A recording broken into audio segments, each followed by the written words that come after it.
শিক্ষার্থীদের কষ্ট করে স্কুলে যেতে হয় না, স্কুলই চলে আসে তাদের কাছে। শিশু কিশোরদের বাড়ি থেকে তুলে নিয়ে পাঠদান করা হয় নৌকা স্কুলে। পাবনার চাটমোহর, নাটোরের গুরুদাসপুর, সিংড়া ও নওগাঁর আত্রাই উপজেলার মানুষের কাছে এখন এক নামে পরিচিত স্কুলটি।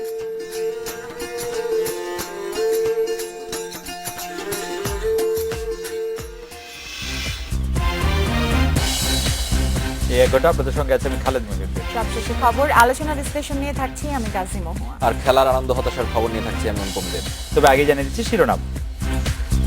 নিরপেক্ষ নির্বাচন কমিশন গঠনে পক্ষপাতহীন সার্চ কমিটির দাবি বিএনপি।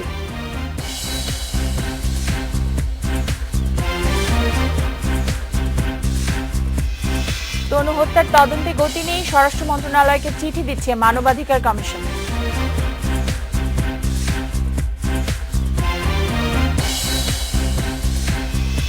বিপিএল এ ঢাকা ডায়নামাইটসে Pietersen Bravo, head coach Khaled Mahmud Sujan.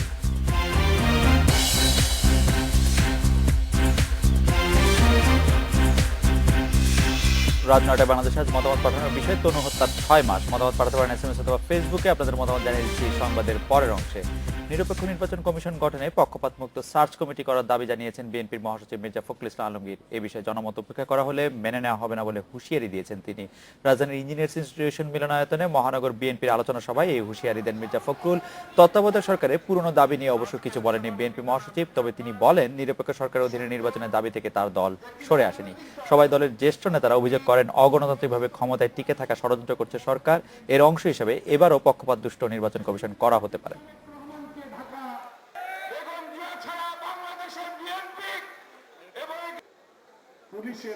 নির্বাচন চাই আমরা, অবশ্যই একটি সম্পূর্ণ নিরপেক্ষ নির্বাচনকালীন সরকারের অধীনে সেই গৃহপালিত নির্বাচন কমিশন অথবা আপনার সরকারকে দিয়ে আপনি নির্বাচন পরিচালনা করবেন, আপনি আপনার মতো করে সবকিছু সাজিয়ে নেবেন। সেই নির্বাচন আমরা বিশ্বাস করি না। সার্চ কমিটি করেন আর যাই করেন, জনমতের বাইরে গিয়ে কোনো কমিটি এদেশের মানুষ মেনে নেবে না। বন্ধুগণ, রাজধানীর পল্টন থানায় নাশকতার মামলায় বিএনপির মহাসচিব মির্জা ফখরুল ইসলাম আলমগীর সহ ৭৪ নেতাকর্মীর বিরুদ্ধে অভিযোগ গঠন করেছেন আদালতের মাধ্যমে এই মামলার বিচার শুরু হলো। ঢাকার অতিরিক্ত মুখ্য মহানগর হাকিম আলী মাসুদ শেখের আদালত সকালে এই অভিযোগ গঠন করেছেন। এ সময় মির্জা ফখরুল সহ বিএনপি নেতাকর্মীরা আদালতে উপস্থিত ছিলেন। আগামী ৪ ডিসেম্বর শুরু হবে সাক্ষ্য গ্রহণ। ২০১২ সালের ১৩ ডিসেম্বর পল্টন থানার নাশকতা, হত্যা চেষ্টা ও হুমকি দেওয়ার অভিযোগে মামলা হয় বিএনপি নেতাকর্মীদের বিরুদ্ধে। আসামি পক্ষের আইনজীবী মাসুদুর রহমান তালুকদার জানিয়েছেন মামলার বিরুদ্ধে আপিল করবেন তারা। আজকে মির্জা ফখরুল ইসলাম আলমগীর সাহেবের বিরুদ্ধে অভিযোগ গঠন করেছে, ওই মামলায় দণ্ডবিধির ১৪৩, ১৮৬ এবং ৩০৭ ধারার কোনো অভিযোগের বর্ণনাই নাই। ক্যাপিটাল হোটেলের সামনে পৌঁছে তখন পুলিশ এদেরকে প্রোটেকশন দেওয়ার পিছনে ছিল। পুলিশকে হত্যার উদ্দেশ্যে পরপর 5টি ককটেল বিস্ফোরণ ঘটায় এবং তাতে রাজপথের কালো ধোঁয়া আচ্ছন্ন হয়ে যায়, গাড়ি ঘোড়া চলাচল বন্ধ হয়ে যায়। এদিকে বিএনপি চেয়ারপারসন বেগম খালেদা জিয়ার কৌশল নিয়ে প্রশ্ন তুলেছেন আওয়ামী লীগের সাধারণ সম্পাদক সৈয়দ আশরাফুল ইসলাম। তিনি বলেন ষড়যন্ত্র, কুটচাল ও জঙ্গিদের লেলিয়ে দেয়া গণতান্ত্রিক ব্যবস্থার অংশ হতে পারে না। ধানমন্ডিতে আওয়ামী লীগ সভাপতির রাজনৈতিক কার্যালয়ে সকালে সংবাদ সম্মেলনে তিনি একথা বলেন। জাতিসংঘ অধিবেশন শেষে দেশে ফেরার দিন প্রধানমন্ত্রী শেখ হাসিনাকে গণসংবর্ধনা দেওয়ার প্রস্তুতি বিষয়ে জানাতে এই সংবাদ সম্মেলন। সেখানে জঙ্গি দমন বিষয়ে খালেদা জিয়ার বিভিন্ন মন্তব্যের সমালোচনা করেন সৈয়দ আশরাফুল ইসলাম। জানান বিএনপিতে জঙ্গি থাকলে তাদের ধরা আইনসঙ্গত। খালেদা জিয়ার যে রাজনৈতিক কৌশল নিচ্ছেন সেটা কিন্তু আপনার গণতান্ত্রিক রাষ্ট্র ব্যবস্থার অংশ না। এখানে ষড়যন্ত্র, আপনার উচ্চাল করা, জঙ্গিদেরকে আপনার লেলিয়ে দেওয়া, এটা কিন্তু গণতান্ত্রিক রাষ্ট্র ব্যবস্থার অংশ না। সংবাদ সম্মেলনে আসে কানাডায় অবস্থান করা বঙ্গবন্ধুর খুনি নূর চৌধুরীকে ফিরিয়ে আনার প্রসঙ্গ। কিন্তু এই আলোচনার মধ্যে একটা উঠে আসছে যে কিভাবে তাকে বাংলাদেশে ফিরিয়ে দিতে পারি, সেটার উদ্ভাবন করার জন্য দুই প্রধানমন্ত্রী একসঙ্গে কাজ করবেন, সেটা সিদ্ধান্ত গ্রহণ করেছে। এটা একটা অগ্রগতির অংশ। ২৬শে সেপ্টেম্বর বিকেল ৪টায় বিমানবন্দর থেকে গণভবন পর্যন্ত রাস্তার দুই পাশে দাঁড়িয়ে নেতাকর্মীরা প্রধানমন্ত্রীকে অভিবাদন জানাবেন। এজন্য আওয়ামী লীগ ব্যাপক আয়োজনের প্রস্তুতি নিচ্ছে বলেও জানানো হয় সংবাদ সম্মেলনে। Shahadat Hossain, independent news, Dhaka. সোহাগী জাহান তনু হত্যার 6 মাসও খুনের রহস্য বের করতে পারেনি মামলার তদন্ত সংস্থা সিআইডি। খুনিদের কেউ চিহ্নিতও হয়নি। এ অবস্থায় ক্ষুব্ধ ও হতাশ তনুর পরিবার। অন্যদিকে হত্যার বিচার দাবিতে কুমিল্লায় পদযাত্রা ও সমাবেশ করেছে বিভিন্ন সামাজিক সাংস্কৃতিক সংগঠন। কুমিল্লা ভিক্টোরিয়া সরকারি কলেজের শিক্ষার্থী ও নাট্যকর্মী তনু খুন হন গত 20 মার্চ। কুমিল্লার ময়নামতি সেনানিবাসের ভেতরে ঝোপ থেকে উদ্ধার করা হয় তার মরদেহ। এ ঘটনার পর বিক্ষোভ ছড়িয়ে পড়ে সারা দেশে। তবে এরপর 6 মাসে মামলার তদন্তে দৃশ্যমান কোনো অগ্রগতি হয়নি। মরদেহের দুবার ময়নাতদন্ত ও আলামত থেকে 3 জনের ডিএনএ সংগ্রহের মধ্যেই থেমে আছে সব কার্যক্রম। তনু হত্যার 6 মাসে সকালে কুমিল্লার কান্দিরপাড়ে প্রতিবাদ সমাবেশ ও পদযাত্রার আয়োজন করে গণজাগরণ মঞ্চ। সামাজিক সাংস্কৃতিক সংগঠনের কর্মীরাও অংশ নেন। সমাবেশে যোগ দিয়ে আবারও তনু হত্যার বিচার দাবি করেন স্বজনেরা। 6 মাস হয়েছে আমি কোনো পাইলাম না। আমি এটা সত্যিকারের বিচার চাই। আমি দেশবাসীর কাছে, আমি সবার কাছে আমার বিচার, আমার মেয়ের বিচার হইলে আমার আল্লাহ আমার মত কবুল করে, আমার এটা আমি প্রার্থনা করি। কেন হতাশা? রাষ্ট্রের এত বড় দায়িত্বশীল কর্মকর্তা থাকা সত্ত্বেও কেন এত দেরি হচ্ছে? দীর্ঘদিনেও মামলার অগ্রগতি না হয় তদন্তকারী সংস্থার ভূমিকা নিয়ে প্রশ্ন তোলেন সমাবেশে অংশগ্রহণকারীরা। আমরা আবার রাজপথে নামতে বাধ্য হয়েছি। তার একটি কারণ যে আমরা কোনো মামলার কোনো অগ্রগতি লক্ষ্য করতে পারিনি। সমাবেশে ডিএনএ প্রতিবেদনের ভিত্তিতে খুনিদের শনাক্ত করে অবিলম্বে গ্রেপ্তারের দাবি জানানো হয়। Independent news desk. তনু হত্যার বিচার দ্রুত শেষ করতে স্বরাষ্ট্র মন্ত্রণালয়কে চিঠি দেবে জাতীয় মানবাধিকার কমিশন। এতে কাজ না হলে জানানো হবে রাষ্ট্রপতিকে। ইন্ডিপেন্ডেন্ট টেলিভিশনকে কথা জানিয়েছেন কমিশনের চেয়ারম্যান কাজী রিয়াজুল হক। তবে কমিশনের সাবেক চেয়ারম্যান অধ্যাপক মিজানুর রহমানের দাবি, এসব চিঠিতে কোনো কাজ হয় না।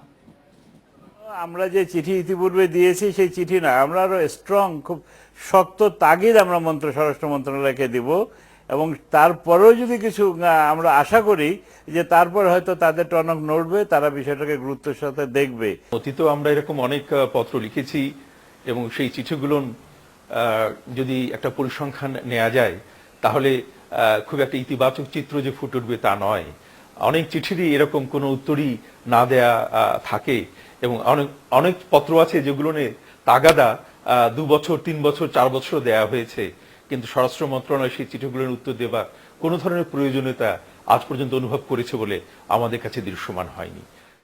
মাদারীপুরের স্কুল ছাত্রী নিতু হত্যার আসামি মিলন মণ্ডলকে কলেজ থেকে বহিষ্কার করা হয়েছে। দায় স্বীকার করে মিলন আদালতে জবানবন্দি দেয় এই সিদ্ধান্ত নিয়েছে কলেজ কর্তৃপক্ষ। বিকেলে কালকিনির সৈয়দ আবুল হোসেন কলেজের ম্যানেজিং কমিটির জরুরি সভা ডেকে মিলনকে বহিষ্কার করেছে। কলেজ কমিটির সভাপতি শাকিলুর রহমান সোহাগ সাংবাদিকদের এই তথ্য জানিয়েছেন। এদিকে মিলন মণ্ডলের দৃষ্টান্তমূলক শাস্তির দাবিতে আজও মানববন্ধন ও বিক্ষোভ সমাবেশ করেছেন শিক্ষক ও শিক্ষার্থীরা। গত রোববার স্কুলে যাওয়ার পথে নিতুকে ধারালো অস্ত্র দিয়ে কুপিয়ে হত্যা করে প্রতিবেশী মিলন।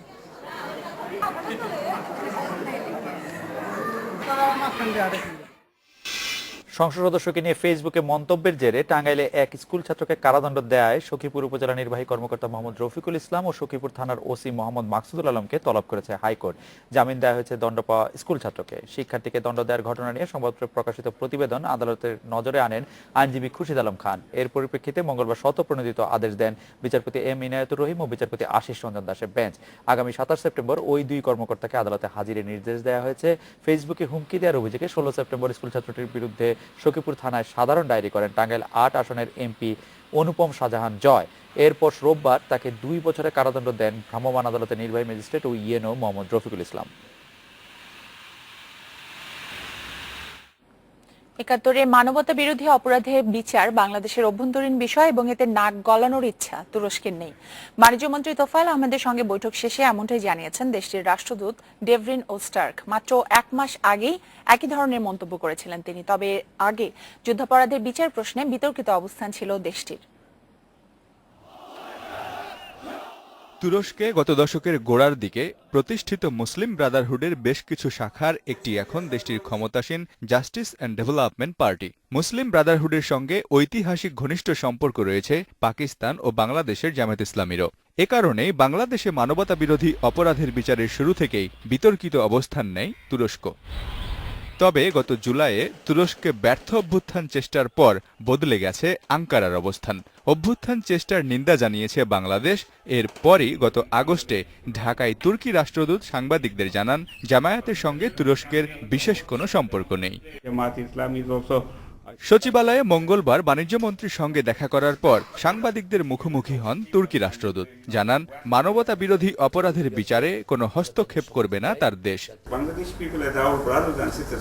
বাংলাদেশে মানবতা বিরোধী অপরাধের রায় নিয়ে তুরস্কের দুঃখ প্রকাশের বিষয়টি কেবল সাধারণ একটি মতামত। আমরা বাংলাদেশের অভ্যন্তরীণ বিষয়ে হস্তক্ষেপ করতে চাই না। আমাদের দেশেও অনেক গুরুতর অপরাধী আছে যাদের আমরা কারাগারে বন্দী রেখেছি। বাণিজ্যমন্ত্রীর সঙ্গে আলোচনায় বাংলাদেশের সঙ্গে মুক্ত বাণিজ্য চুক্তির আগ্রহ জানান তুর্কি রাষ্ট্রদূত। তুরস্কের সাথে আমরা বাণিজ্যের ক্ষেত্রে আরও এগিয়ে যেতে চাই। আমরা D8ভুক্ত 8টি দেশের অন্যতম দেশ এবং আমরা রপ্তানি আমাদের পক্ষে, আমরা এটাকে আরও বাড়াতে চাই। এই জন্য আমরা FTA করার জন্য আমরা উভয়ই আমরা প্রচেষ্টা চালিয়ে যাচ্ছি। বাণিজ্যমন্ত্রী জানান, যুদ্ধাপরাধ ইস্যুতেও কথা হয়েছে তুর্কি রাষ্ট্রদূতের সাথে।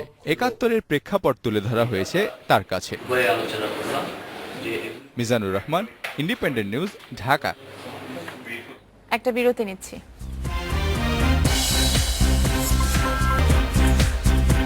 9:18 ফিরে এলাম রাত 9টায় বাংলাদেশে। এবার ঈদের আগে পরে মোট 12 দিনে সারা দেশে সড়ক দুর্ঘটনায় প্রাণ হারিয়েছে প্রায় 300 মানুষ।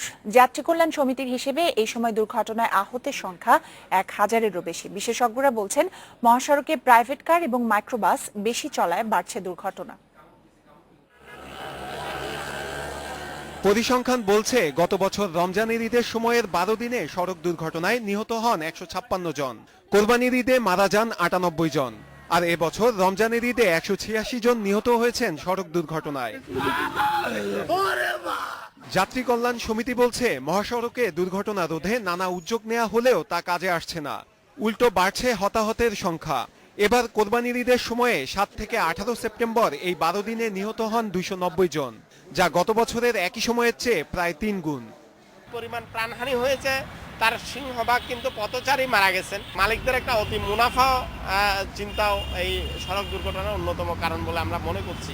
মহাসড়কে দুর্ঘটনা বাড়ার বড় কারণ হিসেবে প্রাইভেট কার ও মাইক্রোবাসের চাপকে দায়ী করছেন বিশেষজ্ঞরা। সেই সঙ্গে ফিটনেসবিহীন যানবাহন ও বেপরোয়া গাড়ি চালানোকেও কারণ মনে করছেন তারা।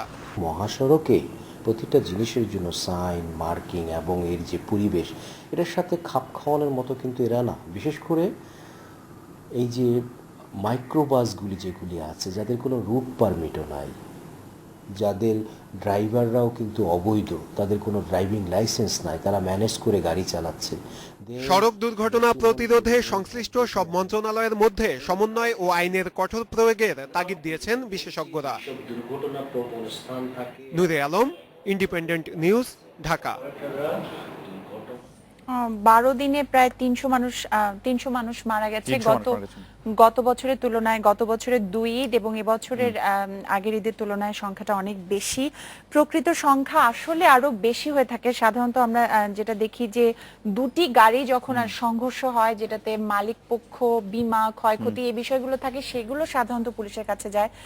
আমি একটা প্রতিবেদনে পড়ছিলাম যেগুলোতে আসলে ক্ষয়ক্ষতির খুব বেশি বা বিষয় থাকে না, বীমা সংক্রান্ত বিষয়গুলো থাকে না, অথবা একটি গাড়ি শুধু পথচারীকে চাপা দিয়ে চলে যায়, সেগুলি খবর হিসেবেই আসে না। সংখ্যাগুলো আসলে আমরা খুব বেশি পাই না। সংখ্যাটা আরো অনেক বেশি হয় এই সময়ে আসলে সড়ক দুর্ঘটনায়। সড়ক পথটার উপর আমাদের নির্ভরশীলতা একটু কমানো যায় না? এত দুর্যোগপ্রবণ সড়ক পথ আমাদের। আমার মনে হয় যে সড়ক পথের উপর আপনি নির্ভরশীলতা কমাতে বলছেন, কিন্তু আমি এই দুর্ঘটনার কারণ হিসেবে দেখি যে আমাদের অসচেতনতার একটি বড় অংশ এটাতে কারণ হিসেবে কাজ করে।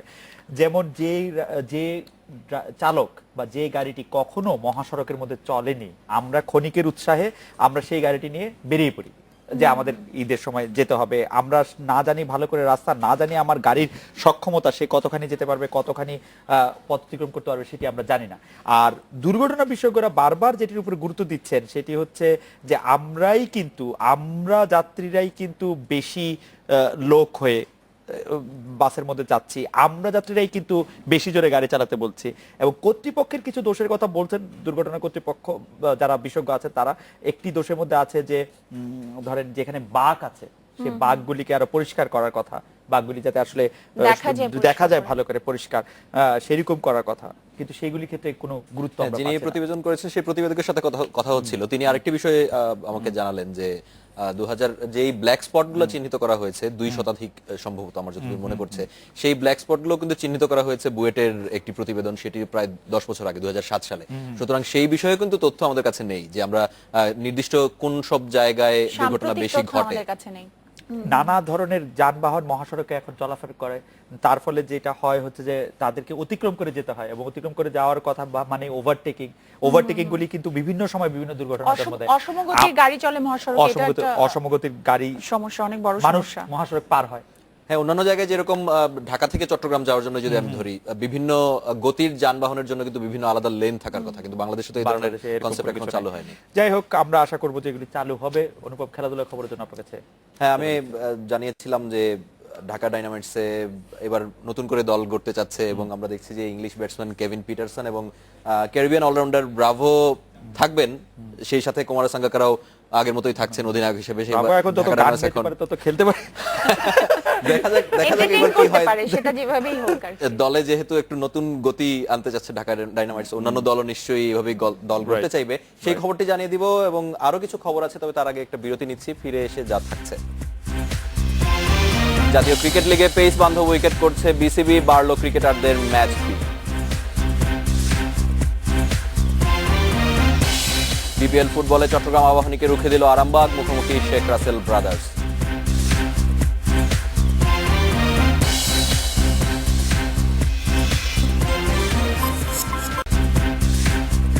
রাত 9:30 ফিরলাম, রাত 9টা বাংলাদেশে। কেভিন পিটারসন, ডোয়াইন ব্রাভো খেলবেন ঢাকা ডাইনামাইটসে। থাকছেন গতবারের অধিনায়ক কুমার সাঙ্গাকারাও। কোচিং স্টাফে আসছে পরিবর্তন, মিকি আর্থারের পরিবর্তে এবার সাবেক অধিনায়ক ও ঘরোয়া ক্রিকেটের সফল কোচ খালেদ মাহমুদ সুজনকে দায়িত্ব দিতে চায় ডাইনামাইটস। নতুন মালিকানায় ঢাকা ডাইনামাইটসের অভিজ্ঞতা সুখকর হয়নি, এলিমিনেটর থেকে বাদ পড়তে হয় তাদের। এবার ঢেলে সাজানো হচ্ছে দলটাকে। আইপিএল বিগ ব্যাশ সুপারস্টারদের নিয়ে দল করছে team management. English batsman Kevin Pietersen ও উইন্ডিজ অলরাউন্ডার ডোয়াইন ব্রাভোর সবুজ সংকেত মিলেছে। ডায়নামাইটদের আগেরবারের অধিনায়ক কুমার সাঙ্গাকারাও থেকে যাচ্ছেন। কেভিন পিটারসনকে আমরা যোগাযোগ করছি, ব্র্যান্ডন ম্যাকালামকে যোগাযোগ করছি, আরও দু একজন আছে, মানে very influential players in the T20 arena. Allround পারফরমেন্সে গতবার উজ্জ্বল ছিলেন মোসাদ্দেক সৈকত। অভিজ্ঞ মোশাররফ রুবেলও আস্থার প্রতিদান দিয়েছেন। এবারও তাদের দলে রাখার পরিকল্পনা ডাইনামাইটসের। রিটেনশন পলিসি থেকে থাকে, তাহলে অবশ্যই আমরা মোসাদ্দেক বলেন, আপনি নাসের বলেন, অথবা রুবেল ছিল আমাদের স্পিনার, এদেরকে রাখার চিন্তাভাবনা আমরা করতে পারি। গতবারও ডাইনামাইটসের সঙ্গে ছিলেন খালেদ মাহমুদ সুজন। এবার প্রধান কোচের দায়িত্বে দেখা যাবে টাইগারদের সাবেক অধিনায়ককে। ঘরোয়া ক্রিকেটে সুজনের কোচিংয়ের অভিজ্ঞতায় আস্থা বাড়ছে ঢাকাইয়াদের। ও এখন বাংলাদেশ টিমের ম্যানেজার, এখন সবকিছু ডিপেন্ড করে অ্যাকচুয়ালি ক্রিকেট বোর্ডের উপরে। এখন বাংলাদেশ ক্রিকেট বোর্ড যদি অ্যালাউ করে তাহলে হবে, নাহলে we have to look at other options. Saiful Majumdar, independent news, Dhaka. জাতীয় ক্রিকেট লিগ এনসিএল এর উইকেট পেস বান্ধব করছে বিসিবি। রাজশাহী, সিলেট, খুলনা ও বগুড়া এই 4টি ভেন্যুতে 25 সেপ্টেম্বর শুরু হচ্ছে এবারের আসর। প্রথম স্তরের জন্য বাড়ানো হয়েছে ক্রিকেটারদের ম্যাচ ফি। দলগুলোর স্বস্তির কথা মাথায় রেখে ভেন্যু ঠিক করেছে ক্রিকেট বোর্ড। আফগানিস্তান সিরিজের শেষ মুহূর্তের প্রস্তুতি চলছে হোম অফ ক্রিকেটে। 20 সদস্যের পুল থেকে শিগগিরই বেছে নেওয়া হবে 14 জনের চূড়ান্ত দল। বাকিদের অবশ্য বসে থাকতে হচ্ছে না, সুযোগ পাচ্ছেন জাতীয় ক্রিকেট লিগে খেলার। সামনের 2 সিরিজে জাতীয় দলের প্রতি ম্যাচের জন্য বিসিবি 13 সদস্যের দল ঘোষণা করবে। চূড়ান্ত স্কোয়াডে থাকা বাকিরা যোগ দেবেন এনসিএল এ। স্কোয়াডে থাকবে, বাকিরা খেলবে। আর যেহেতু আমরা হোমে খেলছি, যে কোনো সময় আমরা কিন্তু আনতে পারি। ডিপেন্ড করছে সিচুয়েশনের উপর। আমরা এমন হতে পারি যে ওয়ানডে চললে স্কোয়াড কমায় আমরা ওখান থেকেও ছেড়ে দিতে পারি, ওরা গিয়ে খেলবে। বাট আমরা চেষ্টা করবো সবাই যেন খেলার অপরচুনিটিটা পায়। এনসিএল দিয়ে শুরু হচ্ছে ঘরোয়া ক্রিকেটের নতুন মৌসুম। টুর্নামেন্ট কমিটির প্রধানের সঙ্গে নির্বাচক আর ক্রিকেট অপারেশনস চেয়ারম্যানের প্রাথমিক আলোচনায় উঠে এসেছে বেশ কিছু বিষয়। প্রথম স্তরে ক্রিকেটারদের ম্যাচ ফি 21,000 থেকে 25,000 টাকা করা হয়েছে। ম্যাচ ফি কিছুটা বাড়ছে, আর উইকেটটা এবার বাউন্স উইকেটের এটা একটা পাবেন, দেখতে পাবেন।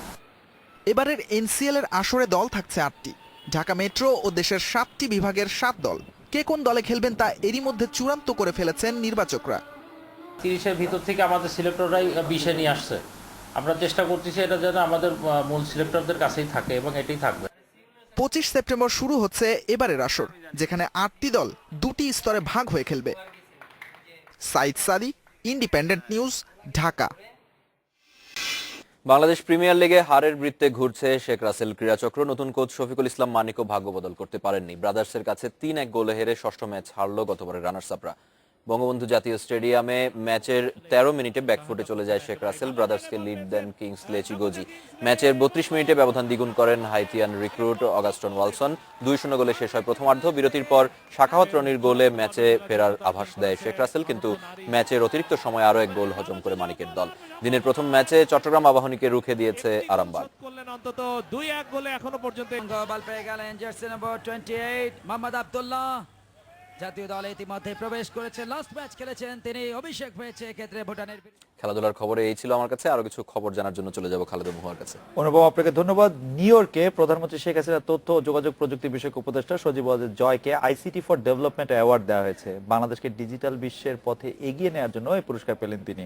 World Organization of Governance and Competitiveness Plan Trifinio Global Fashion for Development যুক্তরাষ্ট্রের কানেকটিকাট প্রদেশ নিউ হেভেন বিশ্ববিদ্যালয়ের স্কুল অব বিজনেস সম্মিলিতভাবে পুরস্কার দেয়। পুরস্কার প্রদান অনুষ্ঠানে প্রধানমন্ত্রী শেখ হাসিনা ও বিভিন্ন দেশের গুরুত্বপূর্ণ রাজনৈতিক ব্যক্তিত্বরা উপস্থিত ছিলেন। এর আগে 2007 সালে Sajeeb Wazed Joy world economic forum থেকে ইয়াং গ্লোবাল লিডার অ্যাওয়ার্ড পান।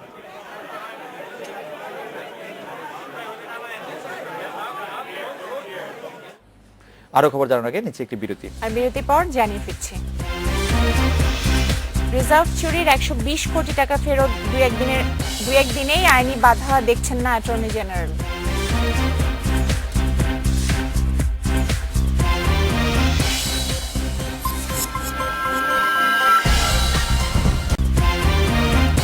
রাত 9:45 আমরা ফিরে এলাম। রিজার্ভের উদ্ধার করা অর্থ ফেরত আনতে আইনি কোনো বাধা নেই, তবে এই বিষয়ে প্রয়োজনীয় উদ্যোগ বাংলাদেশ ব্যাংকে নিতে হবে জানিয়েছেন অ্যাটর্নি জেনারেল মাহবুব আলম। এদিকে 2-1 দিনের মধ্যে এই অর্থ হাতে পাওয়া যাবে বলে জানিয়েছেন অর্থমন্ত্রী আবুল মাল আব্দুল মুহিত। ফিলিপাইনের সিনেট শুনানিতে দায় স্বীকার করে 120 কোটি টাকা ফেরত দেন ক্যাসিনো ব্যবসায়ী কিম অং। এই টাকা তখন জব্দ করে ফিলিপাইন সরকার। পরে দীর্ঘ আইনি প্রক্রিয়া শেষে ফিলিপাইনের আদালতের রায় আসে বাংলাদেশের পক্ষে। এই টাকা বাংলাদেশের পাওয়ার পূর্ণ অধিকার আছে এমন পর্যবেক্ষণ দিয়ে সেদেশের আদালত পুরো টাকা বাংলাদেশকে ফেরত দিতে নির্দেশ দেয়। টাকা ফেরত আনতে আইনি বাধা নেই, আর এ ব্যাপারে বাংলাদেশ ব্যাংককে দ্রুত উদ্যোগ নিতে হবে জানালেন অ্যাটর্নি জেনারেল। বাংলাদেশ ব্যাংক বলবে ফিলিপিনকে যে তোমাদের আদালত যেহেতু আমাদের বরাবরে রিলিজ করার অর্ডার দিয়েছে, এটা আমাদের এই অ্যাকাউন্টে বা এইভাবে টাকাটা আমাদেরকে ফেরত পাঠাও। বাকি টাকা উদ্ধার করা সম্ভব হলেও এতে সময় লাগবে বলে জানান তিনি। এজন্য প্রচেষ্টা চালিয়ে যাওয়ার পরামর্শ তার। অব্যাহত চেষ্টা চালিয়ে যেতে পারে, এবং যদি কেউ খরচ করে থাকে এবং তাকে যদি আদালত সাজা দিয়ে দেয় এবং তার সম্পত্তি যদি বাজেয়াপ্ত ঘোষণা করে বা তার কোনো ব্যাংক অ্যাকাউন্ট যদি ফ্রিজ করে, সেখান থেকে বাংলাদেশ সরকার তাদের দাবি মতন টাকাটা ফেরত পেতে পারে। আদালতে একটা ডাইরেক্টিভস থাকে অর্ডারিং পোর্শনে, আদালতের রায় সিদ্ধান্ত সেইভাবে ওনারা এটা কমপ্লাই করবে। এটা নর্মালি কমপ্লাই হয় থ্রু ম্যানিলা গভর্নমেন্টের মাধ্যমে। এটা তারা বাংলাদেশ গভর্নমেন্টকে ইনফর্ম করবে এবং বাংলাদেশ ব্যাংকে টাকাটা রিটার্ন দিবে, তবে as per directions of the court's order. আমার মনে হয়, আমার আশাবাদী পুরো টাকারই আমরা পাবো, তবে একটু সময় সাপেক্ষ ব্যাপার। এদিকে সচিবালয়ে সাংবাদিকদের এক প্রশ্নের জবাবে অর্থমন্ত্রী বলেন, উদ্ধার হওয়া অর্থ 2-1 দিনের মধ্যে হাতে পাওয়া যাবে, তবে এ অর্থের কতটুকু ব্যাংকিং চ্যানেলে আছে এ বিষয়ে কোনো উত্তর দেননি অর্থমন্ত্রী। জান্নাতুল ফেরদাউস, ইন্ডিপেন্ডেন্ট নিউজ, ঢাকা। ভারতীয় বিশ্ব ব্যাংকের প্রধান হিসেবে নিয়োগ পেলেন বাংলাদেশের জুনাইদ কামাল আহমেদ। 4 বছরে মেয়াদ পূর্ণ করা অন্য রুহুলের জায়গা নেবেন এই বাংলাদেশি। ওয়াশিংটনের সংস্থার প্রধান কার্যালয় থেকে এই তথ্য নিশ্চিত করা হয়েছে। এর আগে বিশ্বব্যাংক প্রেসিডেন্টের চিফ অফ স্টাফ হিসেবে দায়িত্ব পালন করেছেন জুনাইদ কামাল। 1991 সালে বিশ্বব্যাংকে যোগ দেওয়ার পর এশিয়া, আফ্রিকা ও পূর্ব ইউরোপে কাজ করেছেন তিনি।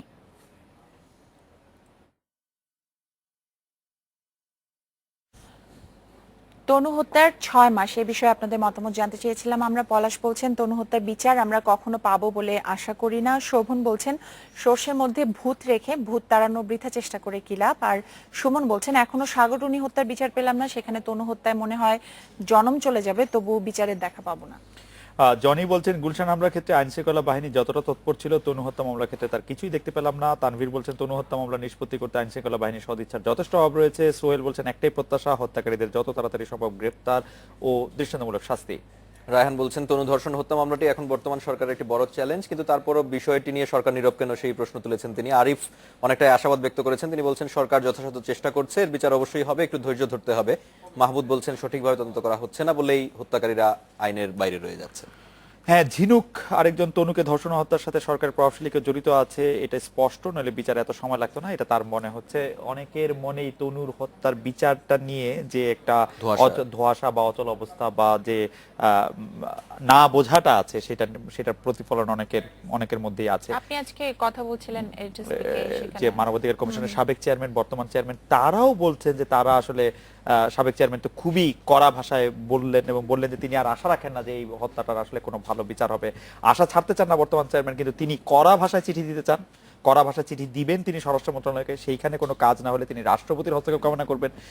তাতে বোঝা যাচ্ছে যে আসলে তনু হত্যার বিচারটা আমরা সবাই মিলেই চাইছি, যেটা তদন্ত করে আসল ঘটনাটা। খালেদ, আপনি যখন কথা বলছিলেন সাবেক কমিশনারের সাথে, আমার একটা প্রশ্ন উঠেছিল, উনি এক জায়গায় কিন্তু বলেছিলেন যে যেই পুলিশ তার তৎপরতায় সেখানে দ্রুত গতি পাচ্ছিল তখন সেই পুলিশের দায়িত্ব থেকে সেটা সরিয়ে সিআইডি কে দেয়া হলো, কিন্তু এই দায়িত্বটা আসলে নিল কে? সেটা তো সরকারি সম্ভবত সেটা সরকারের সংস্থায় নিয়েছে, কিন্তু ডক্টর মিজানুর রহমান যেটি বলতে চাইলেন যে সিআইডি কে ওই পর্যায়ে মামলাটি হস্তান্তর করাটা আসলে কতটা ঠিক হয়েছে সেটি নিয়ে তার মনে অনেক প্রশ্ন রয়ে গেছে, এবং সেই প্রশ্নের বিষয়টি তিনি খুব প্রাঞ্জল ভাষায় তুলে ধরেছেন। মানবাধিকার কমিশনের বর্তমান চেয়ারম্যানও বলছেন যে আসলে তনু হত্যা মামলা নিয়ে কি হয়েছে এবং মামলাটি কেন এত দীর্ঘসূত্রিতা হচ্ছে সেটি আসলে খতিয়ে দেখা প্রয়োজন, এবং তিনি আবারও বলছি তিনি খুবই কড়া ভাষায় একটি চিঠি লিখতে চান স্বরাষ্ট্র মন্ত্রণালয়কে, যদিও মানবাধিকার কমিশনের সাবেক চেয়ারম্যান বলছেন এসব চিঠিপত্র লিখে কোনো কাজ হয় না। এর আগে তিনি বহু চিঠি লিখেছেন, সেই চিঠিগুলি আসলে চিঠির জায়গায় রয়ে গেছে। যাই হোক, দর্শকদের ধন্যবাদ দিতে চাই, তারা অনেক মন্তব্য জানিয়েছেন আমাদেরকে। পরে খবরটি চলে যাচ্ছে চলনবিল অঞ্চলে সুবিধাবঞ্চিত শিশু ও কিশোররা পড়ালেখার সুযোগ পাচ্ছে নৌকা স্কুলে। প্রতি বছর বাড়ছে স্কুলের কার্যক্রম, সাধারণ শিক্ষার পাশাপাশি ডিজিটাল প্রযুক্তি সম্পর্কে জানছে প্রত্যন্ত এলাকার শিক্ষার্থীরা। শিক্ষার্থীদের কষ্ট করে স্কুলে যেতে হয় না, স্কুলই চলে আসে তাদের কাছে। শিশু কিশোরদের বাড়ি থেকে তুলে নিয়ে পাঠদান করা হয় এই স্কুলে। পাবনার চাটমোহর, নাটোরের গুরুদাসপুর, সিংড়া ও নওগাঁর আত্রাই উপজেলার মানুষের কাছে এখন এক নামে পরিচিত স্কুলটি। আমার স্কুল বন্ধ থাকে না, বর্ষার সময় ঘাটে এসে আমার তুলে নেয়। স্কুলে আমাদের কিছু কিনা লাগে না, স্যাররা খাতা দেয়, কলম দেয়, বই দেয়। প্রতি বছর বন্যায় ক্ষতিগ্রস্ত অঞ্চলের শিক্ষার্থীর কাছে শিক্ষার সুযোগ পৌঁছে দিতেই যাত্রা শুরু নৌকা স্কুলের। বিনা খরচে ভাসমান এই স্কুলে সপ্তাহে 6 দিন 5 ঘন্টা করে শিক্ষা পায় প্রত্যন্ত এলাকার শিশু কিশোরেরা। 11টা থেকে 2:45 পর্যন্ত ক্লাস হয়। 11টার সময় নৌকা এসে বাচ্চাদের ঘাটে থেকে তুলে নেওয়া হয়। 30 জন শিক্ষার্থী আছে, তার মধ্যে 15 জন ছেলে, 15 জন মেয়ে। বিশেষভাবে তৈরি নৌকার প্রায় পুরোটা জুড়েই শ্রেণীকক্ষ। 30 থেকে 32 জন শিক্ষার্থী একসঙ্গে বসতে পারে। পাঠ্যশিক্ষা ছাড়াও দেয়া হয় মাল্টিমিডিয়া, কম্পিউটারের ব্যবহার ও ইন্টারনেটের প্রশিক্ষণ। কম্পিউটার চালানোর জন্য নৌকার ছাদে বসানো হয়েছে সোলার প্যানেল, আছে লাইব্রেরিও। সিধুলাই স্বনির্ভর সংস্থা 2002 সালে একটি নৌকা দিয়ে শুরু করে কার্যক্রম। এখন 22টি নৌকায় প্রায় 2000 শিক্ষার্থী পাচ্ছে পড়ালেখার সুযোগ। কৃষি বিষয়ক নৌকা ট্রেনিং প্রদান করা হয়। সোলার হোম সিস্টেম আছে সিধুলাই স্বনির্ভর সংস্থা কর্তৃক, এগুলো পরিচালনা করে, এবং মেডিসিন বোর্ড আছে। এ ধরনের ব্যতিক্রমী উদ্যোগ প্রাথমিক শিক্ষায় গতি আনবে মনে করছেন শিক্ষা কর্মকর্তারা। পাবনা জেলার একটি এনজিও নৌকায় একটি বিদ্যালয় পরিচালনা করছে। কমলমতি শিশুদের যুগোপযোগী শিক্ষা প্রদানে গুরুত্বপূর্ণ ভূমিকা রাখবে। আমি তাদের উত্তরোত্তর সাফল্য কামনা করছি। চলনবিলে নৌকা স্কুল প্রচার পেয়েছে আন্তর্জাতিক পর্যায়েও। এই স্কুল নিয়ে প্রতিবেদন করেছে CNN, আল জাজিরা সহ বেশ কিছু আন্তর্জাতিক সংবাদ মাধ্যম। Independent news desk. এই ছিল রাত 9টা বাংলাদেশের আয়োজনে। আজকে রাত 9টা বাংলাদেশ শেষ করব রোবটের সাহায্যে পিৎজা বানানোর কিছু ছবি দেখিয়ে। তার আগে আমরা বিদায় নিচ্ছি। সবাই ভালো থাকবেন, শুভরাত্রি।